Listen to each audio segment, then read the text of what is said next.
Manipur kuki kauba furup natraga mi amata leite kuki haina khangnaribasing asidi mitopni Michael Lamjathang. Manipur kuki kauba furup natraga mi amata leite kuki haibasi furup sunate adubu kuki haina khangnaribasing asidi Manipur changlakpa mitopni haina thadau furuki masaknaiba luchingba Michael Lamjathangna fongdokri.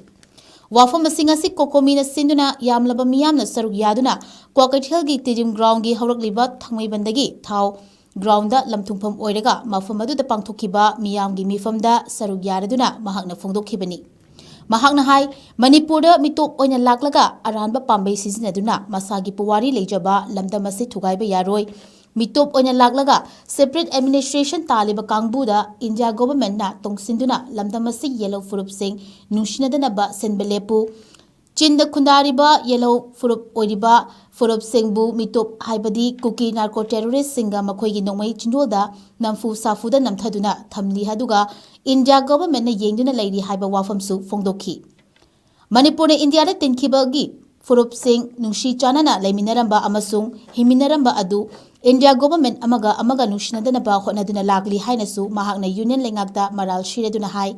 India government na kuki kulai paiba lalhoba sing sejanaduna lamdam asigi miyoi lak kuntra henbabu awa chaitheng piri haiki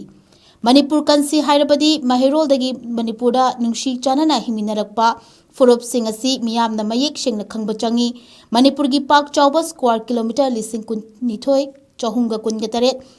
asi kansi hairabadi chingtam khaidana amaga nungshi chanana himinasi loinana yelho mi singi marakta changlak furup masel nushinadana ba silba mitop sing khandoknaba NRC gumba chatna halaga state asidagi chatna kiba mathau tai haiki loinana yellow furup sing na nungshi chanana amata oina leiraba matamda political influence natraga hiram amata da Manipur thugaiba ngamloi Manipur dagi separate administration taliba sing asigi mathakta India laingangna action lokhatpa mathau tai haiki ki haibase papan chamlakpa thoning ba thonba mayam kambu ibnina Manipur se santi long lasting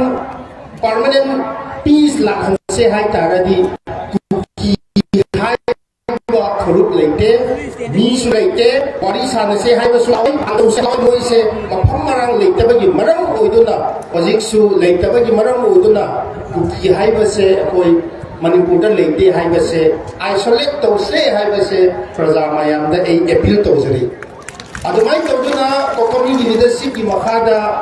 akoi Manipur da santi halaknaba IDP ki resettlement to nanaba thadau sing se tampak da halakpa yadanaba meite sing se